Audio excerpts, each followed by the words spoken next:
Hello students, today we will be discussing some mathematical tools in physics.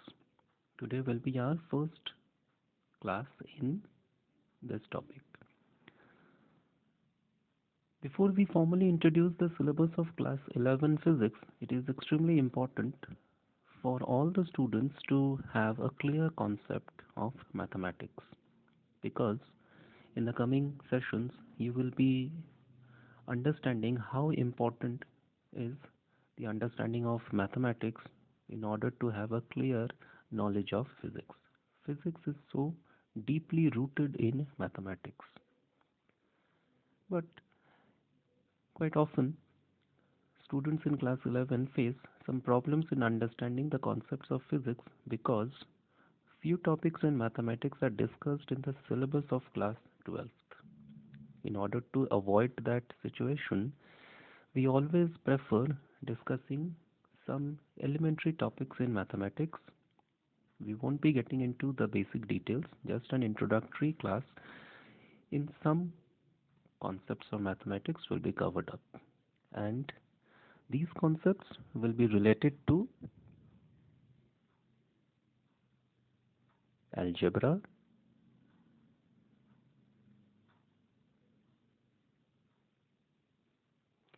trigonometry, and calculus. Now in calculus, you would be studying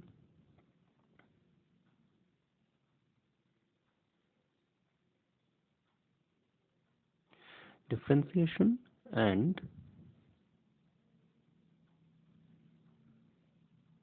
integration. So we will be dividing our classes into four parts.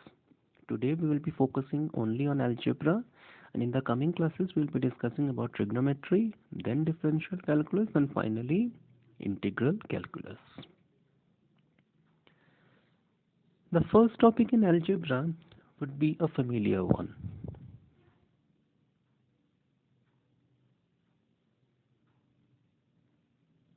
Now this you have studied in class 10, quadratic equation. What is a quadratic equation? An algebraic equation of second order. This means highest power of the variable is equal to 2. That is called a quadratic equation. Can anybody tell me what is the general quadratic equation? Do you remember? It is ax square plus bx plus c equal to 0, where a is the coefficient of x square, b is the coefficient of x, and c is the constant term. Now, if you are asked to find a solution to this equation, the solution will be obtained for the variable x.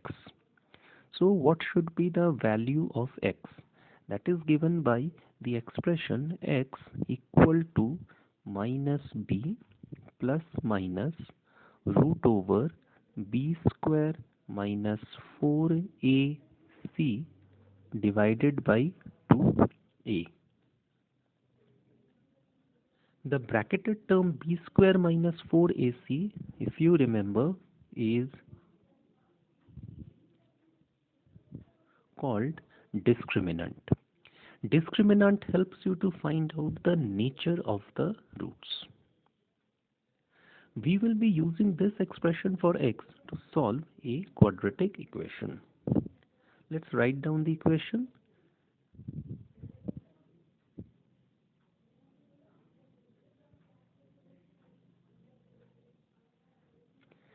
(10x square minus 27x plus 5 equal to 0). Now, in order to solve this quadratic equation, let us write down the general quadratic equation. Ax square plus bx plus c equal to 0. Now, after writing this equation, it will be easy for us to identify the coefficients. Now, one thing I would like to clarify at this point, that while writing down the values for the coefficient, you should also include the sign. So a will be equal to plus 10, b is equal to minus of 27, and c is equal to plus 5. We usually ignore the positive sign on the left hand side. It is understood, but obviously we need to take care of the negative sign. So now that we have identified the values of a, b and c, let us quickly substitute these values in the expression for x and find out a solution. I will again write down the expression so that while I am doing the substitution there is no confusion. Therefore x will be equal to minus, now b is already having a minus sign, so I will put it inside bracket, minus 27 square 4 into a into c divided by 2 into a. So this will be the expression for x once we have substituted the values. Check the first term, minus into minus. So minus into minus will be plus, and again minus square will be equal to a positive sign. So we can write it down as 27 plus minus root over 27 square minus 4 into 10 into 5 divided by 2 into 10, isn't it? Minus minus plus, so plus 27, and then minus 27 square, minus square will become plus. So now we can do the calculations. 27 square is 729 minus 4 into 10 40, 40 into 5 200 divided by 2 into 10 20. We will solve the bracketed part. So x will be equal to 27 plus minus root over 529. 729 minus 200 is equal to 529 divided by 20. We have to take the square root. So 27 plus minus root over 529 is 23 divided by 20. Now you can see there are two signs, plus and minus. So we have to consider them alternately. First we will consider the positive sign and then the negative sign. That will give us two values for x, and those will be the roots of this quadratic equation. So x will be equal to 27 plus 23 by 20 and 27 minus 23 by 20. So x will be equal to 27 plus 23 is 50 by 20 and 27 minus 23 is 4 divided by 20. We'll do the cancellations. So now we are left with the final answer for x. X is 5 by 2 and 1 by 5, and these are the roots of the given quadratic equation. Clear? I will give you one assignment. You will be solving this quadratic equation. You will be finding out the roots of this given equation. So you have to solve for x. All of you will solve this quadratic equation and find out the roots. Next we will study a very important topic in algebra that will be used many a times. It is binomial theorem. Now don't be scared once this new topic is being introduced, because I would like to tell you that we have already studied about it in your junior classes. Now you might be wondering, we never studied binomial theorem, so why is it is being said that we all have studied it? Because even though this terminology was not used in the classes, but still you have studied a generalized version of this theorem. Haven't you studied about a plus b whole square? All of you should remember that a plus b whole square is equal to a square plus 2ab plus b square. If I tell you that this is nothing but actually a generalized form of binomial theorem, one of the cases of binomial theorem, you all have also studied about a minus b whole square, a plus b whole cube, a minus b whole cube, and so on. All these are nothing but generalizations of binomial theorem, examples of binomial theorem. Actually, in binomial theorem, we give a generalized version. Instead of writing a plus b whole square, we write down a plus b raised to the power n. So in place of square, that is power 2, if I write down n, then how is this expansion going to change? It will become a plus b raised to the power n will become a to the power n plus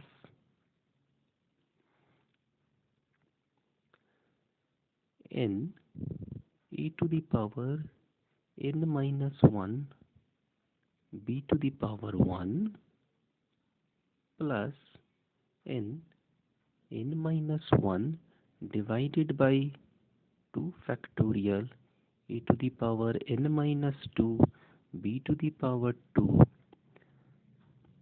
plus n minus 1 n minus 2 divided by 3 factorial a to the power n minus 3 b to the power 3 and so on till we reach the last term, that is b to the power n. Now you might wonder what all is written on this board. This is so confusing. It is not at all difficult to understand. Let me just clarify the terms one by one. The first term, e to the power n, just compare it with the previous example, a plus b whole square. Didn't you write down the first term as a square? In place of n, that is 2. So now a to the power 2. So I have written a to the power n. The next term, what all you have written? 2ab. 2, that is the power n, a to the power 1, b to the power 1. See, 2 in place of n, e to the power n minus 1, 2 minus 1, so 1, and b to the power 1. Isn't it the same thing? So in this manner we can write down all the terms. Let me just apply this expression for finding out a couple of expansions. Like for instance, a plus b whole square. See, e to the power n. In this case, n is 2. So e to the power n will be 2 plus n a n minus 1 b to the power 1. N a n minus 1 b to the power 1 plus n minus 1 by 2 factorial a to the power n minus 2 b to the power 2. n minus 1 times 2 factorial. Now 2 factorial is 2 into 1. A to the power n minus 2 b to the power 2 plus next term n minus 1 n minus 2 by 3 factorial a to the power n minus 3 b to the power 3. n minus 1 n minus 2 by 3 factorial. 3 factorial will be 3 into 2 into 1 e to the power n minus 3 b to the power 3 and so on. Now just see the third term, 2 minus 2. Obviously this will become 0. So you are left out only with the first term, second term and the third term. So in solving this, you will get a plus b whole square equal to a square plus, check the second term, 2. a2 minus 1 is a and b to the power 1 is b. Then write down 2ab. Check the third term, 2. You can cancel out these two. 2 minus 1 is 1, so 1 by 1. A2 minus 2, so a to the power 0. Anything raised to the power 0 is 1. B square. So you are left with only B square. Don't you get the same expansion? So in similar manner, by applying the binomial theorem, we can obtain the expansions of different terms. Now, one more formula. Instead of a plus b raised to the power n, if it is 1 plus x raised to the power n, this will become 1 plus nx plus n into n minus 1 divided by 2 factorial x square plus n into n minus 1 into n minus 2 by 3 factorial times x cube and so on. Now in this case, absolute value of x is less than 1 and n is any number, positive, negative or a fraction. I would also clarify factorials once again. 2 factorial is 2 into 1, that is 2. You begin with the number and continue multiplying until you reach 1. 3 factorial will be equal to 3 into 2 into 1. That will be 6. So what should be 4 factorial?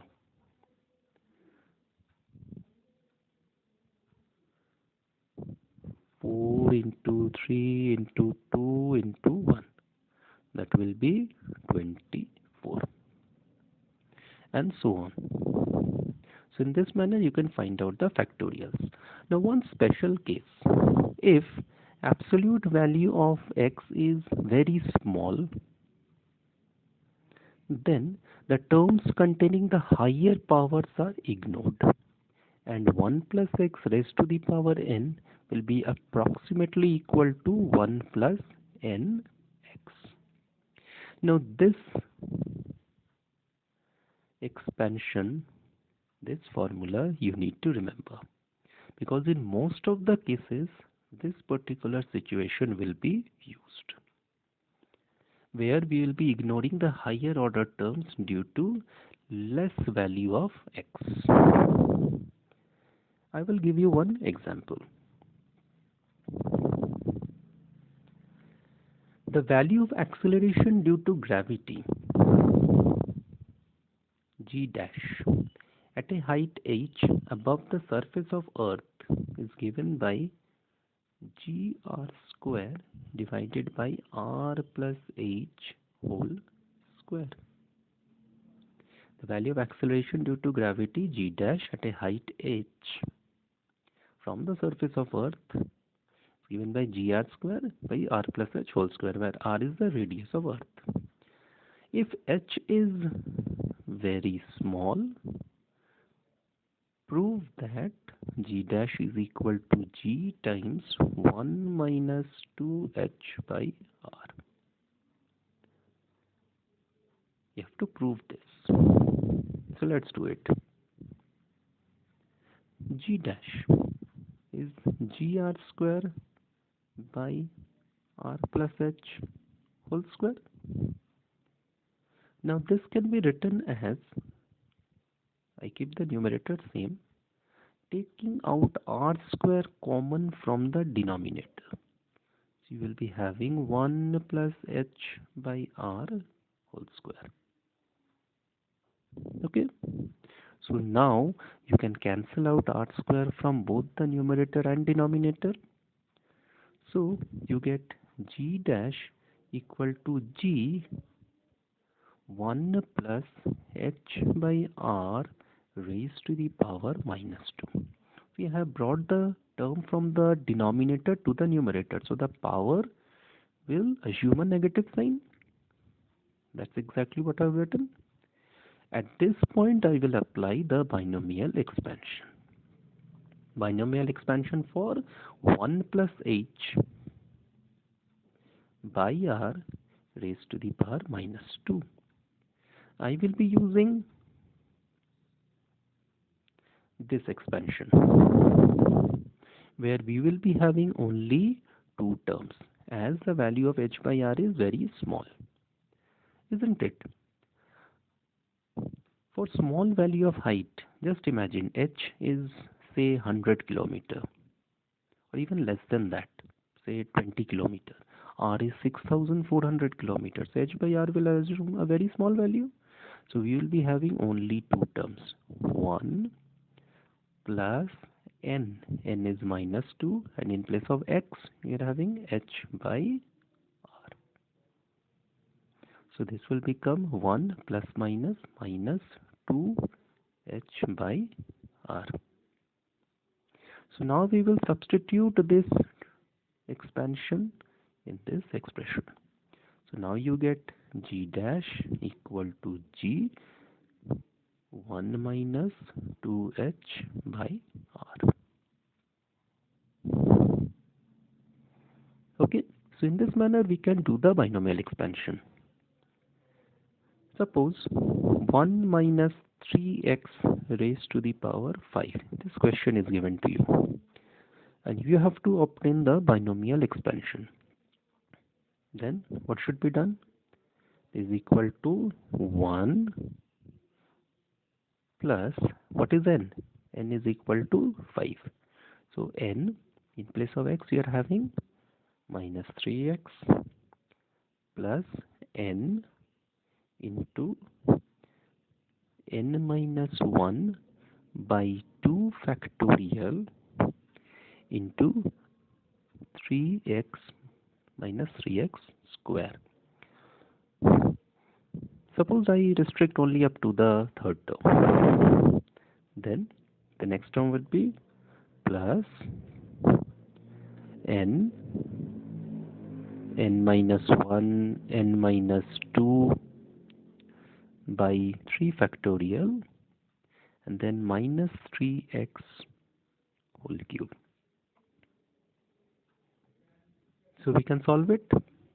So this will become how much? 1 plus 5 into minus 3 is minus 15x. So you can write down minus 15x.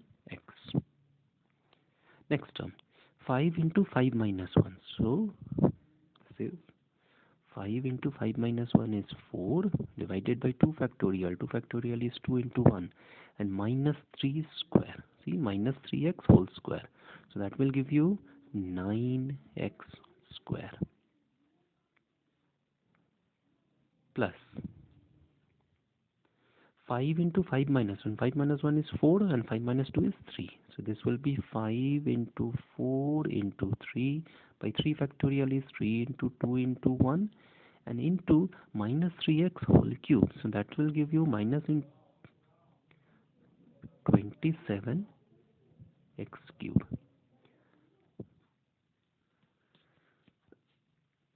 So now we can do the cancellations.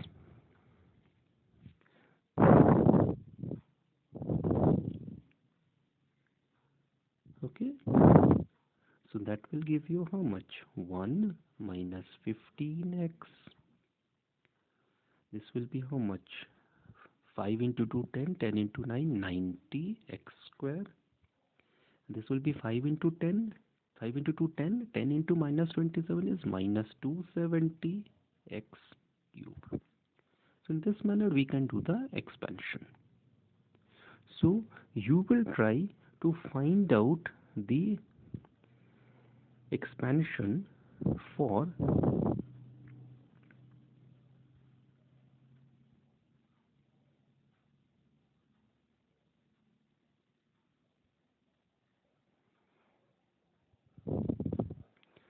delta t is very small as compared to t0. You will solve this or simplify this expression using binomial theorem. This is going to be the second assignment in today's class. Thank you.